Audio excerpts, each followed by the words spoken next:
Բարերեկո հորիզոնը շարունակում է աշխատանքը։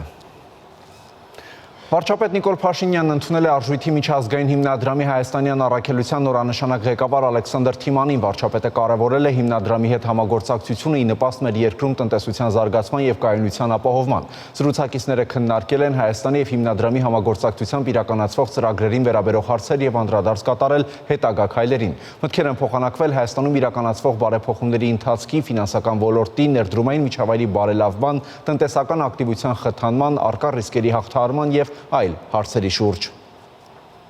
Ազգային ժողովի նախագահ Հալեն Սիմոնյանը խորհրդարանում լրագրողների հետ զրույցում հաստատել է, որ նախապատրաստվում է վարչապետ Նիկոլ Փաշինյանի այցը Թուրքիա, պատերազմի հետ կապված ռիսկերն այսօր մինիմալ են։ Մենք պետք է աշխատենք, որ ընդհանրապես այն չեզոքացնենք եւ Հայաստանի կառավարությունը գործուն քայլեր է անում դրա համար։ Ես համարում եմ, որ նման գործուն քայլերից մեկը ձեզ հայտնի վարչապետի նախատեսվող այցն է Թուրքիա, նշել է ազգային ժողովի խոսնակը, այցը բնութագրելով պատմական, քանի որ Հայաստանի ղեկավարն առաջին անգամ է նման մակարդակի այց իրականացնելու։ Հալեն Սիմոնյանը նշել է, որ հրավերը արվել է Թուրքիայի նախագահի կողմից եւ այցի ընթացքում երկու երկրների ղեկավարները քննարկելու են տարածաշրջանային բոլոր հարցերը։ Ազգային ժողովը սկսել է հերթական նիստերի աշխատանքը։ Այսօրվա առաջին նիստում քննարկվել է նաև Հայկ Սարգսյանի զինվորական ծառայության մասին օրենքում փոփոխությունների նախագիծը, օրակարգ ընդգրկելու վերաբերյալ հարցը։ Հիշեցնենք, որ գլխադասային հանձնաժողովը տվել էր բացասական եզրակացություն այս օրինագծի վերաբերյալ։ Հարցի քննարկումը սկսվեց նախագծի հեղինակի ելույթով։ Հայկ Սարգսյանը մի քանի մեջբերումներ արեց վարչապետի այս թեմային առնչվող ելույթներից, որ զորակոչային տարիքի տղաների կեսից քիչն է գնում բանակ, զորակոչը Հայաստանում մնում է կոռուպցիայի ամենածաղկուն միջավայրը եւ որ խնդիրը կարգավորող օրենքի ընդունումը անընդհատ հետաձգվում է։ Ոչ մի բան այլևս չի հետաձգվելու։ Որ նախարարը եկավ ասեց հետաձգենք, ավելի լավ է հրաժարականի դիմում գրի։ Ասում եմ ամենայն լրջությամբ։ Չգաք ասեք հետաձգենք, չկա հետաձգում, մեջբերման ավարտ։ Հայկ Սարգսյանը հիշեցրեց նաև գործադիրի մայիսի 22-ի որոշումը, ըստ որի հավանություն էին տրվել օրինագծի վերաբերյալ կառավարության առաջարկներին։ Քվեարկելուց առաջ ուղղակի տեղեկացված եղեք։ Այն նախագիծը, որը Հայկ Սարգսյանի հեղինակացն է եւ հիմա քվեարկվելու է, կառավարության կողմից Սուրեն Պապիկյանը նստած է։ Պաշտպանության նախարարության որևէ առաջարկ ընդգրկված չի։ Որևէ առաջարկ ընդգրկված չի եւ մենք հայտնվելու ենք այս նախագիծը օրակարգ բերելով հայտնվելու ենք խառնաշփոթի մեջ։ Բանակի բարեփոխման ռազմավարությունը գտնվում է մեր առաջնահերթությունների շարքում եւ այդ թվում այս նախագծի մեջ կան հարցեր, որոնք որ կարող են հասցեագրել բանակում բարեփոխումների մեր նպատակները, սակայն այնուհանդերձ առանձին կարգավորումները, դրանց ձևակերպումները եւ սահմանումները, ինչպես նաեւ քննարկման ժամանակը խմբակցությանը բերել այն համոզման, որ այս նախագիծը այս պահին այս տեսքով չենք կարող ընդունել։ Նախագիծը չընդունվեց, մինչ այդ հեղինակն էլ համաձայնեց ընդհանուր կարծիքին եւ նշեց, որ կշարունակի աշխատանքը գործընկերների հետ օրինագծի բարեփոխումների շուրջ։ Խորհրդարանն անցավ 2024 թվականի պետբյուջեի կատարողականի մասին հաշվետվության քննարկմանը։ Հաշվետվությունը ներկայացրեց ֆինանսների նախարարը, հետո պատասխանեց հարցերի։ Դրանցից մեկը վերաբերում էր միջին աշխատավարձին եւ աշխատավարձների ֆոնդին։ Միջին աշխատավարձը չհարկվածը կազմում է 287,000 դրամի կարգի, սակայն մենք գիտենք, որ մասնավոր սեկտորում համատարած է իրականից ավելի ցածր աշխատավարձ գրանցելը։ Այս խնդիրը մենք ոնց ենք պատրաստվում լուծել։ Մենք բոլոր ուղղություններով պետք է թվայնացման գործիքները օգտագործելով թիրախայնությունը մեր ստուգումների եւ հայտնաբերման մեծացնենք, բայց մյուս կողմից նաեւ ապագայում պետք է մեծացնենք աշխատողներին հետ վերադարձվող գումարների քանակը, չափը, որպեսզի նաեւ տակից ճնշում լինի եւ այստեղ այս մեխանիզմը ճիշտ աշխատի։ Կարծում եմ ճիշտ ճանապարհը այս հարցը լուծելու այդպեսինն է, թեև ես չեմ համարում, որ դա այդպիսի համատարած բնույթ է կրում։ Բաբկեն Թունյանն էլ հարցրեց ներքին ու արտաքին պարտքերի հարաբերակցության մասին, հիշեցնելով, որ այդ բանավեճը հավերժ է։ Պետք է ներքին պարտքի կշիռը ավելացնել, թե ոչ։ Մշտական քննադատությունը այն է, որ մեզ մոտ ներքին պարտքը, այսինքն ոչ թե մեզ մոտ, այլ ընդհանրապես որպես կանոն, մեր նման երկրներում ներքին պարտքը ավելի թանկ է։ Այո, կարելի է ասել, որ համեմատաբար միջազգային շուկաների հայկական Հայաստանի տնտեսության հայկական դրամով արտահայտված պարտքի գինը ավելի բարձր է։ Եվ դա ունի իր պատճառներ, որովհետև մեր շուկան մեծ չի, խաղացողները շատ չեն, փողը շատ չի։ Ինչքան շատ չի փողը, այնքան այդ փողի գինը բարձր է։ Եվ մեր խնդիրը պետքա լինի նոր խաղացողներ բերել Հայաստան, ինչը արդեն արել ենք, անում ենք եւ այս ուղղությամբ դրական զարգացումներ կան, այսինքն օտարերկրյա ներդրողները Հայաստանի Հանրապետությունում դրամով պարտք են վերցնում, պարտք են գնում։ Եվ սրանով պահանջարկը մեր թղթերի նկատմամբ գնալով բարձրանում է։ Իսկ բյուջեի պակասուրդի մասին ինչ կարծիք ունի նախարարը։ Պակասուրդը 2024-ին հասել է 188 միլիարդ դրամի։ Պետք է այն շարունակել ավելացնել, թե ոչ։ Այս հարցում էլ տնտեսագիտական շրջանակներում մեկ ընդհանուր կարծիք չկա։ Մենք նախատեսում ենք սա շարունակական ավելացում, ասենք մյուս տարի պակասուրդը 200 միլիարդ կամ 300 միլիարդ, թե նախատեսում ենք, որ պետք է իջնենք 100 միլիարդի սահմաններում։ 2025 թվականի դեֆիցիտը կազմում է 5.5%, որովհետև մենք որոշում կայացրեցինք ապագայի ծախսերի մի որոշ մասը անենք 2025 թվականին եւ հետզհետե նվազեցնենք մեր դեֆիցիտը։ Ես համաձայն եմ այդ մտքի հետ, մենք այդ ճանապարհով պետք է գնանք, որը նաեւ կապ ունի տոկոսադրույքների, պարտքի սպասարկման ծավալների աճի զսպման տեսանկյունից եւ միջնաժամկետ ծախսային ծրագրով մենք շատ հավակնոտ մի ծրագիր ենք ներկայացրել, որով պլանավորում ենք մինչև 30 թվականը դեֆիցիտը իջացնենք մինչև 1%-ի։ Իսկ ինչ է պլանավորում կառավարությունը Իրանում ստեղծված իրավիճակով պայմանավորված հնարավոր ազդեցությունները մեր երկրի վրա մեղմելու համար։ Նախարարը պատասխանեց, որ կոնկրետ սցենարներ առայժմ չեն մշակվել, որովհետև անորոշությունները դեռ շատ են։ Արտակ Հովհաննիսյան, Հորիզոն։ Հայաստանի եւ Հնդկաստանի արտաքին գործերի նախարարները քննարկել են Իրանից Հայաստանի տարածքով հնդիկ ուսանողների տարհանման հնարավորությունը։ Այդ մասին հայտնել է արտաքին գործերի նախարարության մամուլի խոսնակ Անի Բադալյանը։ Հայաստանի կողմից ցուցաբերվել է համապատասխան աջակցություն, նշել է նա։ Փոխադարձ հարվածներ, ավերածություններ, զոհեր, վիրավորներ եւ սպառնալիքներ մերձավոր արևելքում լարվածությունը չի թուլանում։ Իրано-իսրայելական հակամարտությունը շարունակվում է եւ սպառնում է ողջ տարածաշրջանը ներքաշել լայնածավալ պատերազմի մեջ։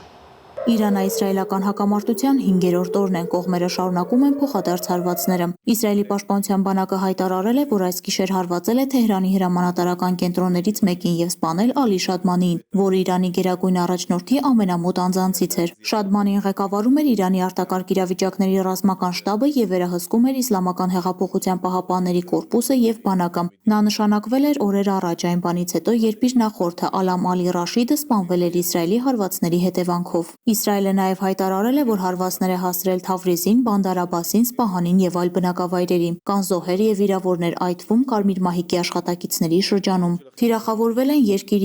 եւ Երկիր Օդասի հրթիռային կայանները, անօդաչու թռչող սարքերի պահեստավորման օբյեկտները, ինչպես նաև հրթիռների արտադրության եւ պահպանման օբյեկտները։ Թիրախավորվել է նաև Իրանի պետական հեռուստաընկերության շենքը։ Հարվածը հասցվել է հաղորդավարներից մեկի ուղիղ եթերի ժամանակ։ Ֆարս լրատվականի փոխանցմամբ 3 մարդ զոհվել է, կան վիրավորներ։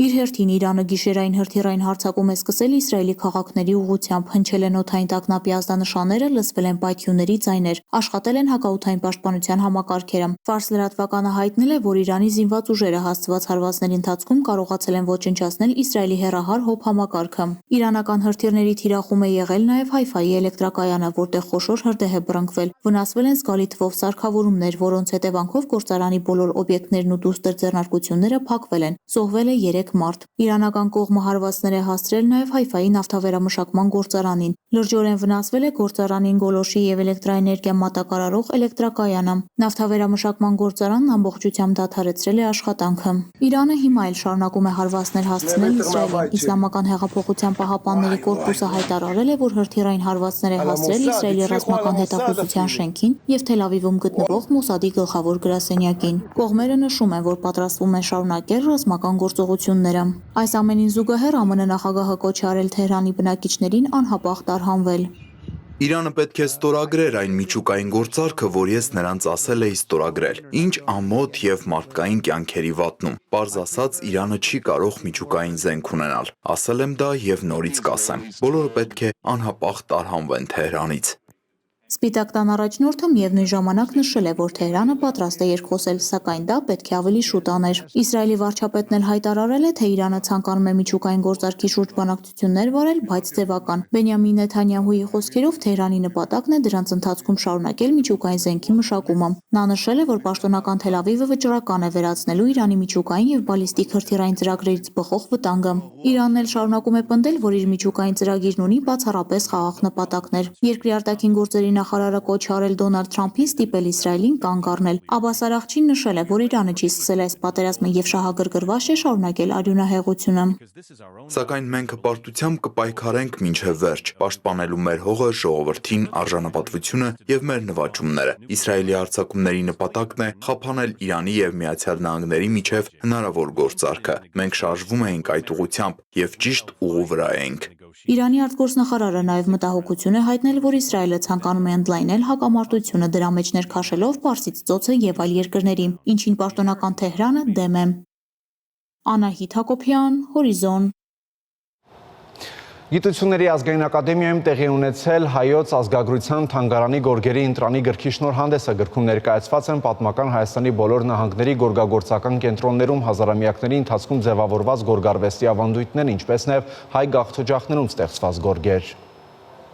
Մենք հասկանում ենք, գիտենք, որ հայ գորգագործական ավանդույթը ունի բազմադարյա ավանդույթ։ Դա վկայված է վաղ միջնադարից, վկայված է օտար աղբյուրների, արաբ պատմիչների, եվրոպական ճանապարհորդների կողմից։ Մենք դա գիտենք, դա մեզ համար նորույթ չէ։ Այնուամենայնիվ, միայն դրա գիտակցումը, միայն այս փաստերի առկայությունը դեռևս բավարար չէ, քանի որ այս ամենը իհարկե չեն խանգարում որոշ հետազոտողների, հատկապես հարևան երկրներից փորձելու յուրացնել հայկական գորգագործական ավանդույթը եւս դա ներկայացնելով օրինակ որպես ադրբեջանական մի օրինակ կարող եմ նշել ադրբեջանցի մի հետազոտող կա Թելման Իբրահիմով անունով, որը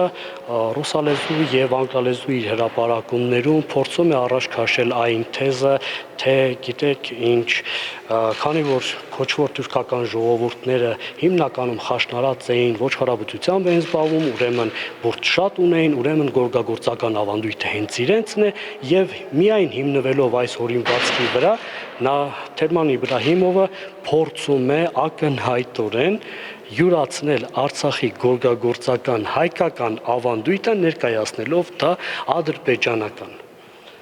Այսպիսի հրապարակումները, այսպիսի մեծածավալ բազմալեզու ուսումնասիրությունների իրականացումը եւ ինչը ոչ պակաս կարևոր է, դրանց հանրայնացումը կարևոր են եւ թույլ են տալիս աշխարհին ներկայացնելու հայկականը, երբ տեղեկացանք թանգարանի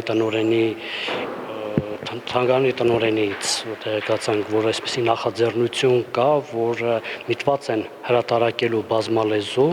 եւ կարիք կա նաեւ նշված լեզուներից օրինակ թուրքերենով թարգմանության, դրա աշխատանքների խմբագրության հետ կապված մեր կողմից այն գիտակցումը, որ այս օրինակ աշխատությունները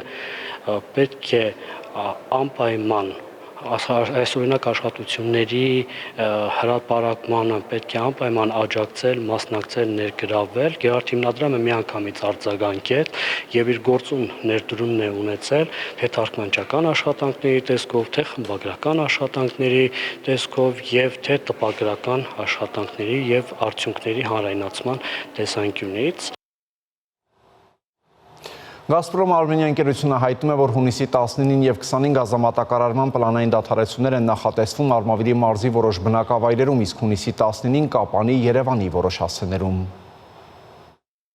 Գազպրոմ Արմենիա ընկերությունը տեղեկացնում է, որ պլանային աշխատանքներ Էջմիածնի ԳԲԿ-ի կապիտալ նորոգում իրականացնելու նպատակով հունիսի 19-ին ժամը 9-ից մինչև հունիսի 20-ը ժամը 21-ը կդադարեցվի Արմավիրի մարզի Էջմիածին քաղաքի Գրիբոեդով, Ակնաշեն, Գայ, Լուսագյուղ, Ջրառատ, Ջրարփի, Ապագա, Պտղունք, Մուսալեր, Մերձավան, Այգեկ, Բաղրամյան, Նորակեր, Տարևաշատ, Ոսկեհատ, Արտիմետ, Ծաղկունք, Ծիածան, Հովտամեջ, Մրգաստան, Շահումյան, Դաշտ, Այգեշատ, Ամբերդ, Դողս, Աղավնատուն, Արագած, Ծաղկալանջ, բնակավայրերի գազասպառողների Մասգազ ընկերության ԱԳԼՃԿ-ի, GBR ընկերության ԱԳԼՃԿ-ի, Լիգազ ընկերության ԱԳԼՃԿ-ի, Աշոտ Միրզոյան ընկերության ԱԳԼՃԿ-ի, Տնկարան ընկերության ԱԳԼՃԿ-ի, Առաջին Ծիծեռնակ ընկերության ԱԳԼՃԿ-ի, A&G Group ընկերության ԱԳԼՃԿ-ի, Մելինե Էմիլիա Աշտարակ ընկերության ԱԳԼՃԿ-ի, Մելինե Էմիլիա Զվարթնոց ընկերության ԱԳԼՃԿ-ի, Բուատ ընկերության ԱԳԼՃԿ-ի, Մանիգրանտ ընկերության ԱԳԼՃԿ-ի, ԳԳ ընկերության ԱԳԼՃԿ-ի, Միսակյան Ներսես ընկերության ԱԳԼՃԿ-ի, Քոչարյան Կարինե Աձեի ԱԳԼՃԿ-ի, Արաքս թռչնաֆաբրիկայի, Davlex ընկերության, Արատա դիստիլերի ընկերության, Armen Alco ընկերության, ATM ընկերության, Milko ընկերության, Մերձավանի կոնյակի գործարան ընկերության, Ակազումյան ընկերության, Պետրոսյան Դավիթ ընկերության, նշված բնակավայրերում գործող այլ տարբեր նշանակության հանրային կազմակերպությունների գազամատակարարումը։ Պլանային աշխատանքներ իրականացնելու նպատակով հունիսի 19-ին ժամը 10-ից մինչև ժամը 15-ը կդադարեցվի Սյունիքի մարզի Կապան քաղաքի Բաղաբերդ թաղամասի թիվ 1A, 2A, 3A, 1, 2, 3, 4, 5, 6, 7, 8, 9, 10, 11, 12, 13 բազմաբնակարան շենքերի գազասպառողների ժամը 10-ից մինչև ժամը 18-ը Երևան քաղաքի Մալաթիա Սեբաստիա վարչական շրջանի Շահումյան 7-րդ փողոցի, Շահումյան 7-րդ փողոցի առաջին նրբանցքի առանձնատների գազասպառողների գազամատակարարումը։ Ընկերությունը հայցում է գազասպառողների ներողամտությունը եւ խնդրում պահպանել անվտանգության պահանջները։ Գազամատակարարման դադարեցումների մասին տեղեկատվություն ստանալու համար բաժանորդագրվեք Gazprom Armenia ընկերության Telegram-ի ալիքին։ Այսքանը կհանդիպենք ժամը 22-ին հորիզոնի գլխավոր թողարկման առայժմ։